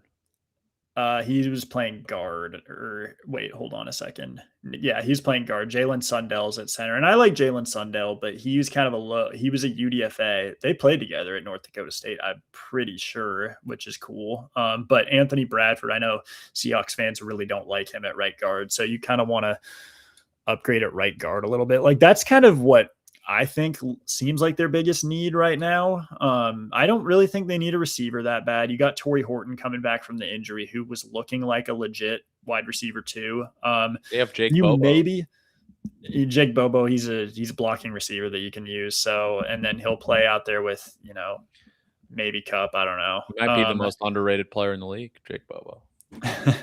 He's definitely a football player. That seems like when it matters most, Jake Bobo comes together and gets yards. They got some pretty good play out of their linebackers this year, but it seems like IOL or linebacker to me. So what about Jonah Coleman? No, he's not going this high, Brandon. I know you like him. I like him too, but he's not going this high. He's in their backyard. Kenneth Walker's a free agent. Where do they pick next? 64? Maybe at 64 we'll talk for Jonah Coleman. But dude, you just know that there's going to be a second running back that gets close to the first round. Maybe not. There's not, man. So?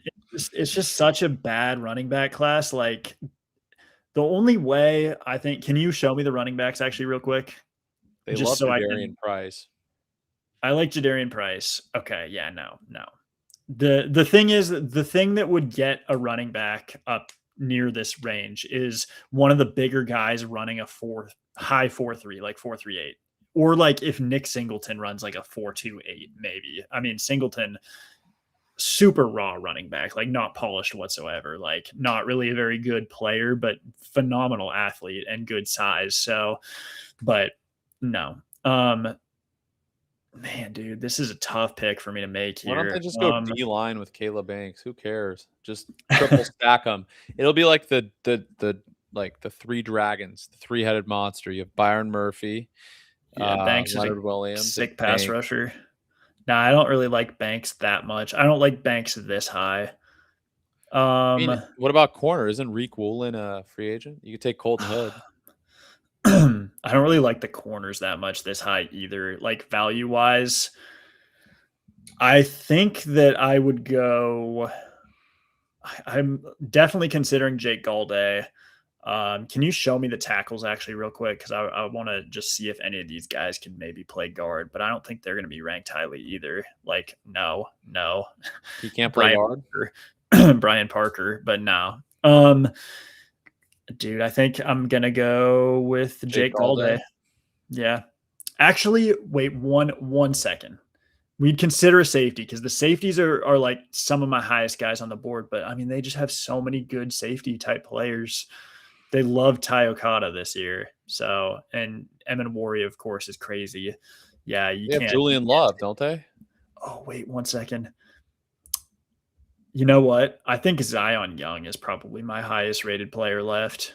He's so good. I was considering him, by the way, at pick 27. Yeah, DeMarcus Lawrence is getting up there in age. You're going to be coming up on paying Derek Hall and Boye Mafe too, I think. So, no, you know, I think going to be gone. I think that they're letting him walk. Yeah. So you got, it's either like Uchenna Nwosu or Derek Hall. Yeah. I think Zion Young is my guy here. All right. There we go. That's it. That's the full draft. We're done. Nice hour and 30 minutes later, we got it done finally. I know it was a lot of rambling. Yeah, a lot of rambling. Sorry about that. No, you're good. It was my part as well. Make sure you're subbing to the YouTube. If you're watching on TikTok, make sure to go follow me on TikTok and make sure you go follow L Sweany Takes on X. Are you going to be doing picks for the Super? Are you going to be picking Seattle like everybody and their mom? Probably, but we got a little. We got a week and a half. Though. Here's my thing, like the 49ers, the year they lost the Chiefs, the most recent year they lost the Chiefs, they were a far better team than Kansas City, and they lost. If the game's close, I think New England can win pretty easily. I mean, it sounds like a cookie cutter take, but like if New England keeps it close with their front seven, like the worst team can actually win. They both have good defenses, man. If the Patriots can get to Darnold, like I think there's a much better chance that Darnold throws the game away than May. So I think it could come down to that, maybe. I don't know, dude. Darnold, I mean, he won't be. He was playing some absolute bums last week in the secondary. He's going to be playing Gonzalez, Marcus Jones, and Carlton Davis. So I mean, yeah, I mean. And by the way, they're not going to be able to run the football in New England. So I don't know. I mean, I think this is kind of a picture perfect matchup for New England. I think the Rams would have been a tougher matchup for New England, to be honest, because the Rams offense is so versatile. You know, like they could run up your throat or they can throw to Puka downfield or Adams. You know what I mean? Seattle's kind of one dimensional. If they can't run the football, they will lose. You know what I mean? Like everything's predicated on play action in Kubiak. I think I think it'll be a good game. It's a good matchup. Two very good defenses, and you got an inexperienced quarterback, and then you have a quarterback who has a history of really struggling against pressure and good defenses. So we'll see. I guess it should be a good game, I think. Dude, the problem is if the Patriots win, which I want them to, which pains me to say, is the Brady comparisons are just going to start going fucking crazy for no reason. Hey, you know I love Drake May, so I did not anticipate him he's being getting here carried just like Tom Brady did. Yeah, he hasn't been his playoff run has not been good. I'll say that. But again, like he's 23 years old. Tom Brady wasn't even in the NFL at Drake May's current age. Correct. He was. But Tom Brady also like got carried to half of his Super Bowl championships. He's still like the greatest player of all time, but like it's kind of funny. Like if you look at all the games, like Brady played fucking horrible in half those Super Bowls. I don't know. And he still won because of Belichick. This is the thing is like you're playing a good defense most of the time. So, and like contrary to what maybe most people believe, elite quarterbacks don't have great games every single game. They tee off against the bad teams, and then they do good enough against the Josh Allen teams. Allen. People hate Josh Allen for blowing the Denver game, but he also threw for like 300 yards against one of the best defenses in the league. So. Great quarterbacks have bad games, especially when they play really good defenses. Like they're a very good defense. Like you're not going to get cooked every time. It just seems to me the NFL is a bad product right now. I feel like the players just aren't as good as they used to be. Maybe that's just me. I think this playoffs was exciting, at least because we finally had a time where we didn't have like a true favorite, with Mahomes, and you had a wide open AFC, you had a wide open NFC too. So I think did we have a true favorite last year? Because the Lions were favored to win the Super Bowl and they choked, and then Philly kind of wasn't seen as a Super Bowl team until they were by default the best team remaining because the Lions choked. I never considered the Lions I don't think that it's just they don't have a history of being like a favorite. Like the Chiefs and Eagles have that history, So that was my Super Bowl I pick never at the thought I'd beginning say of the this. playoffs I never last thought I'd year. say this. I'd rather have Chiefs Eagles. Rather have Chiefs Eagles. I Then Pats cannot Seahawks. have another team in my division win a Super Bowl without us winning a Super Bowl. Then both of them, besides the Cardinals, who are never going to win a Super Bowl. No. Just like now the Seahawks have won 2 since the Niners have won, and the Rams have won 2 since the Niners have won. If the Seahawks win on next Sunday, so I'm rooting for the Patriots, dude. I like Mike Vrabel. I think he's sick. I think Tennessee deserves to suck forever for firing Mike Vrabel. That's just like got to be the dumbest decision of all time. Yeah, man. I think also that this is the weakest season of the NFL that we've ever seen. Probably, at least in the last 20 years. Like you typically have one like incredible quarterback on a run going to the Super Bowl. This Super Bowl is just kind of like the Rams Bengals Super Bowl, where it just was kind of like came out of left field, where it was like a little bit obscure, where it was, not necessarily heavily favorited teams or favored teams. So I think that part of it is exciting. But the fact that it's, a rematch from, 10 years ago, I guess at this point, or 12 years ago, however long ago it was. So it would have been cool to see it wouldn't have, because it would have been Jarrett Stidham, but the Broncos Rams would have been interesting because that I would have loved hasn't been a Broncos Super Bowl Rams. matchup. Would love Broncos Rams, and I actually don't think it's cool that we're getting a rematch of the worst era of football that I ever experienced as a fan, when the Patriots were winning every fucking year and the Seahawks were good. Seahawks were ass for the last 10 years. I was so happy that they were horrible for 10 years. And we couldn't capitalize and win a Super Bowl in that time, which is crazy. The Rams are always going to be good as long as Sean McVay's the coach. So I'm like not tripping. Although I'd be a little worried if Stafford leaves. Like they're not a playoff team next year if Stafford retires. So he better play. But yeah, I think it would have been more fun to watch the Rams, and I don't know, man. It's just kind of a weird year. It's a weird year. I hope next year the product gets better. Fucking defenses are outclassing offenses right now, like at an incredibly exponentially higher rate, I think. Which is they caught up a little bit. No one's throwing 4,000, 5,000 yards anymore. It's like doesn't happen. It's just the way the game's playing. They're giving up that that short range, just making the offenses take it, and they're doing that. They're taking their little gimmies rather than trying to take shots down the field. And that's why the interceptions aren't there. That's why we're getting inefficiency on offense. Like it's just the way it's going. So, and you have Brock Purdy, an elite quarterback in this era of football, Lucas. What are your thoughts on that? Don't even get me started. Just tell the Niner fans, because we have a lot of Niner fans that follow my page. Tell them what your thoughts are on Brock Purdy before we end. I just think that if Christian McCaffrey wasn't there, he would be an average at best quarterback that you would be probably looking, every week you would have over 50% of Niners fans saying, oh, we need a new quarterback. And then you'd have your 50% that's like, oh no, he's winning us these games still sometimes. But yeah, I think without Christian McCaffrey there, because Christian McCaffrey, he's just, even with what he is as a runner these days, he wasn't great this year. He was inefficient. He's just a mismatch in the backfield. Team defenses have to prepare for him differently every time because of what he can do out of the backfield. Every time you see Brock Purdy throw a looper 20 yards down the field to Jawan Jennings, you thank Christian McCaffrey because he opened that up.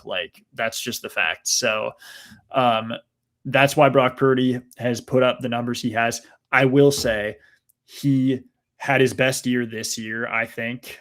Even with the bad games he had, he just finally caught up on his good luck with interceptions. He wasn't getting the good luck, the lucky bounces, the incompletions on those turnover worthy plays this year. They were actually getting picked off, but his on target rate was way up. It was the highest of his career. I think his big time throw rate was pretty similar to what it has been over the last few years, but he was just more accurate.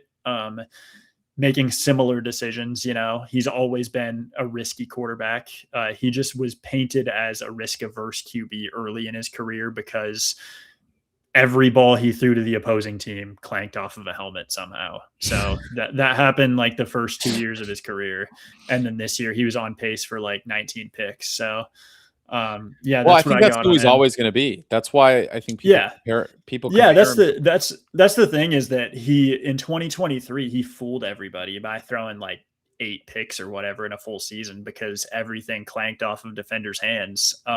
But the truth of him is he's a guy who's going to throw 15 picks every year, probably. That's the type of quarterback that he actually is, because he doesn't deal with pressure that well. He's short. He struggles when the interior O-line gets pushed back into his face because he has to try to throw it up over them because of his height.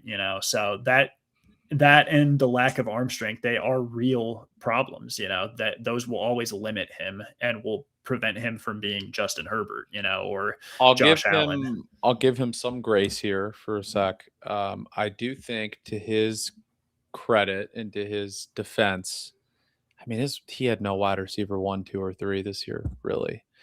They have arguably the worst wide receiver room in the league. And if he wasn't dumping it off to Christian McCaffrey or getting the ball to George Kittle, his passer rating just wasn't that high.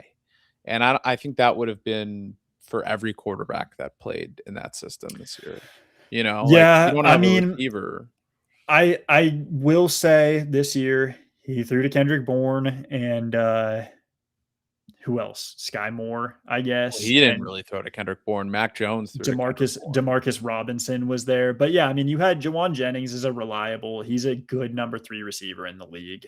You have all-pro George Kittle, all-pro Christian McCaffrey, and then you got, you're playing with 4 all-pros rather than 6 like you were in the past. So sure, it's going to be maybe a little bit harder, but there's a lot of QBs out there that are playing with 0. So that's kind of the fact of the matter. I will say this. I'm pretty fair with my assessment of him. I think in Kyle's system, he's a top 10 quarterback, but he's not elite. And I think the difference is, the reason why he's not elite is because he doesn't perform well against really complex defenses. He never has. He beats up on the bad defenses. Like, he'll throw 400 yards, 5 touchdowns, perfect passer rating against the Colts. But he's not going to do that shit against the Seahawks. Yeah. You know what I mean? And he didn't do that against the Ravens, even when he had his full cast of characters. When McDonald was the DC. If people want to argue, he hasn't had his guys this year, right? So to me, it's like, I love Brock Purdy as my quarterback if he's on a rookie contract. I don't like Brock Purdy as my quarterback if he's making $50+ million a year, because I think he's replaceable, and I think that it's hard to build a roster, especially with a front office that can't. That's the problem. You got to draft perfectly, and they can't do it. You got to draft. They can't do it. I know you like Lynch more than I do, but he doesn't know what he's doing. And I'm telling you, the next few drafts are they're gonna be. Brock Purdy's not going to be the quarterback of the 49ers in 2 years. The way this is going, they will have to move off of that contract at some point, and Lynch will be fired inevitably, and maybe Kyle gets fired because of it. I think it's going to just be interesting. I think it's going to be interesting the way it looks a couple of years from now when Christian McCaffrey inevitably ages out, because Kittle, what's he going to do next year? How much is he going to be around next year with the coming off the torn Achilles? And then he'll be coming up on like 34, 35 years old. So it's tough to imagine him playing very many games for this team in the future. And then obviously CMC, Trent Williams up there in age. So you really do have to replenish that crop of talent on your offense. And I think that the next draft, free agency, I think that's going to go, that's going to play a big part in what the 49ers are a couple of years from now and whether Purdy is there, like you're saying, because if he's throwing to Jawan Jennings and, maybe Concepcion or something, if they take him, and Tonjes, whoever their tight end is going to be, if McCaffrey is not available, I think things are going to be pretty bad offensively. Like, I don't think they're going to look good. So, and Purdy's always going to be, with his stature, he's always going to be a little bit injury prone compared to other bigger quarterbacks around the league. So it's going to be interesting the way it looks in the future. I do think that they're probably going to do a good job. They're going to spend in free agency. I think they'll probably be in the George Pickens or AJ Brown sweepstakes, if those guys end up coming available. If they have, I don't want either of those guys. I mean, they do have the money. I don't want either of those guys. I don't want Trey Hendrickson. I want them to have the balls to go trade for Justin Jefferson or Max Crosby, and I just don't think they have that. I mean, Crosby maybe, but I don't think Justin Jefferson's leaving anytime soon. Okay, so would you give up a first for Crosby? Of course, right? Yeah, definitely. Okay, well, they should. I don't think the Raiders are doing that though. Why? Just one first. Yeah, I know, but like I would do 2 firsts for Max Crosby. I do not care. Yeah. I think you're getting the. I think you probably do that. Maybe. I mean, the Raiders. It's going to be pick 25 this year, plus probably a pick in the 20s next year. So it's tough because it's pick 32 next year, Lucas. Yeah, for your sake. Hopefully not. The thing is, this next class is supposed to be a little bit more loaded, so you're going to be able to get a better player probably at that spot than you would this year at 25 anyway. So. Yeah, 25 is not super valuable this year, as we 27 pick, but yes, 27 as we saw. As we saw in this mock, it's not super valuable. So I'd love Jennings Dunker there if he fell to 27. Yeah. Caden Proctor, I think Trent could develop Proctor into a tackle. I truly do, because he's 366 pounds and 6'7". Like I don't care about his arm length; he can play tackle if they develop. Yeah, I don't know that he is athletic enough for that for the 49ers. He caught a touchdown. Yeah. He is a good athlete, but at that size, it's just really hard to be like for his size. He's a phenomenal athlete, I'll say, but yeah, it's a lot easier for a 310 pounder to run and get outside on the wide zone than it is for somebody who's 367, so 100%. And with that, we will be back with more of our, second round mocks and everything. Hopefully after the Shrine Bowl, I'll hit up Lucas. Again, make sure you follow him on Sweany Takes for his X content. And then make sure if you're watching this on TikTok or X that you're following me on YouTube, subscribing rather, and that you're following me on TikTok if you're watching this on YouTube. I love all you guys. And hopefully Brock Purdy wins the Super Bowl and then, proves Lucas wrong. And I'd be happy for a God-fearing man like Brock Purdy, Lucas. Come on now. How could you not root for the guy? He's just such a morally just human being. I just wish it was different I wish he was under different circumstances. I got to say that. If he was 6'5", I'm telling you, you'd have a hard on for him all in there. I probably